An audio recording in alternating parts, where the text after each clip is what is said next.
friends, welcome back to Levent School. This is Alexander, and I would like to wrap up to summarize the concept related to the modal verbs. Okay, so we spent the last 5-6 lessons speaking about the modal verbs, analyzing each function.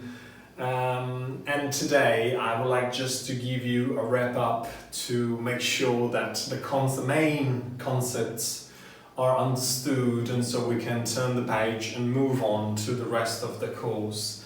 I'm going to do this part in English because it's important for you to familiarize with the listening, okay? So to test your comprehension as much as possible. So try, be patient and try to follow me. I'm trying to be very, very simple. Okay, so the modal verbs, this is the list. We use can and could to express ability, but also possibility,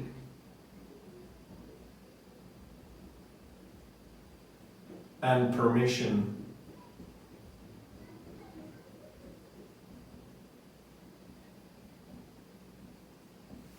When you say, for example, I can ski very well, you're speaking about your ability to ski. I can play tennis like Rafa Nadal. You're speaking about your ability. I can go to the cinema tonight. You're speaking about possibility, okay? Because you have the possibility to do it. You have time. When you ask, can I go to the toilet? Can I use your phone? Can I have a moment with you? Can I have a word with you?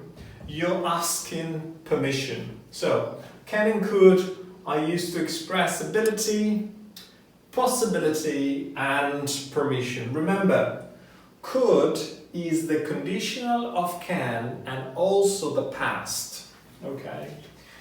When we studied can and could, we also studied to be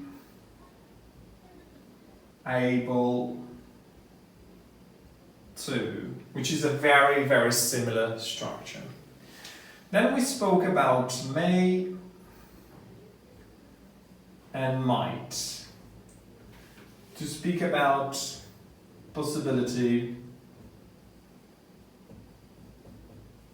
in the future. So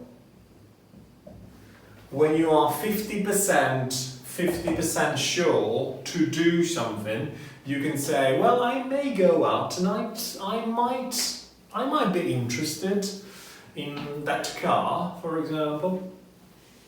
And also we use may only to ask permission. Remember, only may, permission. Okay, it's more formal. Then we studied must and should.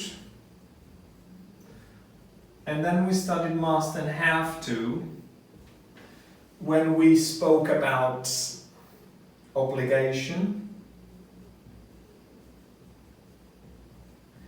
and when we studied prohibition. So remember, we use must and have to in the positive, they're very similar. But in the negative, must indicates a prohibition. You can't do it or there will be consequences.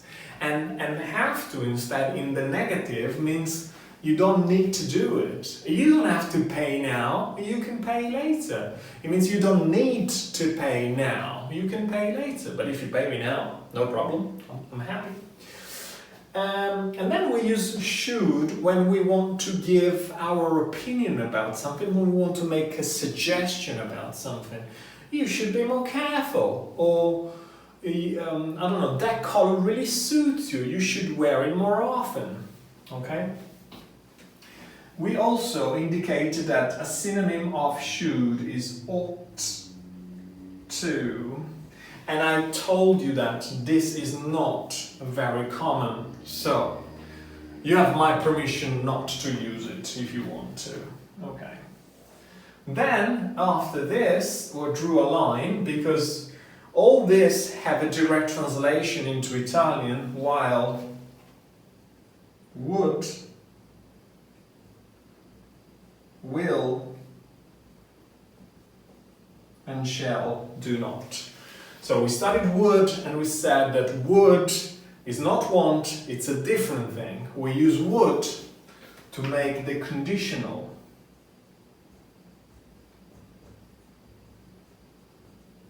Okay. Then we use will for simple future.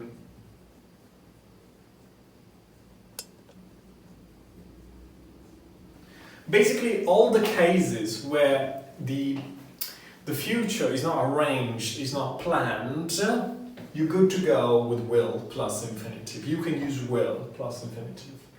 And then, shall. I gave you a couple of examples. First, I told you that shall is used to form the interrogative form of let's. So, let's go. I'm not asking. Shall we go is the interrogative form. And then I gave you some example using shall in the first person singular. Shall I help you? Shall I go on? Shall I hold the door for you? Shall I wait for you? Okay, and all these cases. So, these are the modal verbs. They really help you take your English to the next level, because it gives you different modality of expression, several ways to express more precise actions, more precise functions in the language. So, this is it for this first part of the course. I'm gonna see you next week with new lessons, okay? Starting to speak English slowly so that you can familiarize with the listening, okay? Very important. So, please visit our platform, leventenglish.com, where you can find a chart, okay, with all the examples, with all the explanations, with all the audio files. You can click and listen to the pronunciation, with the quizzes and the tests to test your comprehension of what we're doing. So this is it. For today. Thank you for being with me, lesson 12. I'll see you soon, okay, and continue to practice, okay? Bye-bye.